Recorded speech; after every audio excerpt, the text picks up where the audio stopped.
ಒಳ ಮೀಸಲಾತಿ ಪರವಾಗಿ ತೀರ್ಪನ್ನ ಕೊಟ್ಟ ಸುಪ್ರೀಂ ಕೋರ್ಟ್ ದಶಕಗಳ ಹೋರಾಟಕ್ಕೆ ತಂದ ಗೆಲುವು. ಸುಪ್ರೀಂ ಕೋರ್ಟ್ನ ತೀರ್ಪನ್ನ ಅತ್ಯಂತ ಹರ್ಷದಿಂದ ಸ್ವಾಗತಿಸುತ್ತೀವಿ ಎಂದು ಜಮಖಂಡಿ ನಗರದ ಎಲ್ಲ ದಲಿತ ಪರ ಸಂಘಟನೆಗಳು ಕೂಡಿಕೊಂಡು ಎಜಿ ದೇಸಾಯಿ ವೃತ್ತದಲ್ಲಿ ಸಿಹಿ ಹಂಚಿ ಪಟಾಕಿ ಸಿಡಿಸಿ ಸಂಭ್ರಮಾಚರಣೆಯನ್ನ ಮಾಡಿದ್ವಿ ಅಂತ ಹೇಳಿದ್ದಾರೆ.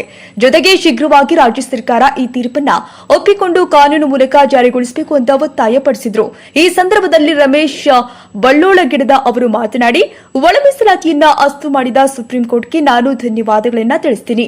ಹಾಗೂ ಹೋರಾಟದಲ್ಲಿ ಮರಣ ಹೊಂದಿದ ಹಾಗೂ ಆ ಹೋರಾಟದಲ್ಲಿ ಪಾಲ್ಗೊಂಡ ಹೋರಾಟಗಾರರಿಗೆ, ರಕ್ತ ಹರಿಸಿದ ಹೋರಾಟಗಾರರಿಗೆ ನಾವು ಸದಾ ಚಿರಋಣಿ ಎಂದು ತಿಳಿಸಿದರು. ಈ ಸಂದರ್ಭದಲ್ಲಿ ಹಲವಾರು ಮುಖಂಡರು, ಹಿರಿಯರು, ಯುವಕರು ಉಪಸ್ಥಿತರಿದ್ದರು. ಇವತ್ತು ಸಮಸ್ತ ದಲಿತ ಪರ ಸಂಘಟನೆಗಳ ಒಕ್ಕೂಟದಿಂದ ಬಹಳ ಐತಿಹಾಸಿಕ ಸುಪ್ರೀಂ ಕೋರ್ಟ್ನ ತೀರ್ಪು ಹೊರಬಿದ್ದಿದೆ. ಆ ತೀರ್ಪು ಏನೆಂದರೆ, ತಮಗೆಲ್ಲ ಗೊತ್ತಿರುವ ಹಾಗೆ ಏನು ಮೀಸಲಾತಿ ಇತ್ತು, ಮೀಸಲಾತಿಯಲ್ಲಿ ಒಳ ಮೀಸಲಾತಿ ಅಂದರೆ ಏನು SC-ಗಳಿಗೆ ಮೀಸಲಾತಿ ಸಂವಿಧಾನಬದ್ಧವಾಗಿ ಐತಲ್ಲ, ರೈಟು ಮತ್ತು ಲೆಫ್ಟು, ಈ ಮೀಸಲಾತಿ ಇಬ್ಬರು ಸಹಿತ ಯಾಕೆ ಈ ಜನಾಂಗ ಇವತ್ತು ಶೈಕ್ಷಣಿಕವಾಗಿ, ಆರ್ಥಿಕವಾಗಿ, ಸಾಮಾಜಿಕವಾಗಿ ಹಿಂದುಳಿತಾ ಇದ್ದಾರೆ? ಮೀಸಲಾತಿ ಯಾಕೆ ಇವ್ರು ಇದ್ರೂ ಸಹಿತ ಇವರು ಡೆವಲಪ್ಮೆಂಟ್ ಆಗ್ತಾ ಇಲ್ಲ ಅಂತ ಅವತ್ತಿನ ಸರ್ಕಾರ ನ್ಯಾಯಮೂರ್ತಿ ಸದಾಶಿವ ಅನ್ನುವಂಥವರನ್ನು ನೇಮಕ ಮಾಡಿ ಆ ಆಯೋಗವನ್ನು ರಚಿಸಿ ಇವತ್ತು ಆ ಸದಾಶಿವ ಆಯೋಗ ಅಂತಿಮವಾಗಿ ಒಂದು ತೀರ್ಪನ್ನು ಕೊಡುತ್ತೆ. ಏನು SC-ಗಳಲ್ಲಿ ಮೂಲ ಅಸ್ಪೃಶ್ಯರಿದ್ದಾರೆ, ಮೂಲ ದಲಿತರಿದ್ದಾರೆ, ಮೂಲ ನಿವಾಸಿಗಳಿದ್ದಾರೆ, ಬಲೆ ಮತ್ತು ಮಾದಿಗ ಜಾತಿಗಳಿಗೆ ಈ ಮೀಸಲಾತಿಯನ್ನು ಕೊಟ್ಟಿದ್ದೇ ಆದರೆ ಅವರು ಅತ್ಯಂತ ಸಾಮಾಜಿಕವಾಗಿ ಮುಂದೆ ಬರ್ತಾರಂತ ನನಗೆ ಅಂದರೆ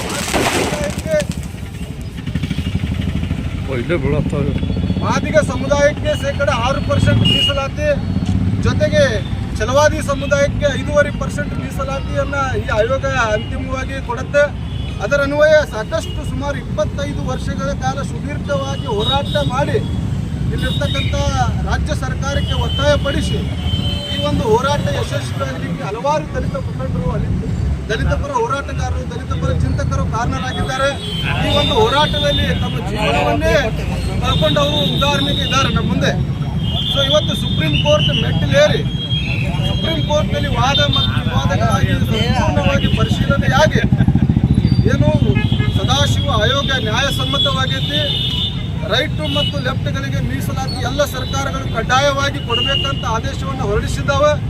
ಅದನ್ನು ಸ್ವಾಗತ ಮಾಡಿ ಇಲ್ಲಿರ್ತಕ್ಕಂಥ ಏನು ಮೂಲ ದಲಿತರಿದ್ದೀವಿ ನಾವು, ರೈಟು ಮತ್ತು ಲೆಫ್ಟು, ಇವರಿಗೆ ಈ ಮೀಸಲಾತಿ ಅನ್ವಯವಾಗುತ್ತೆ.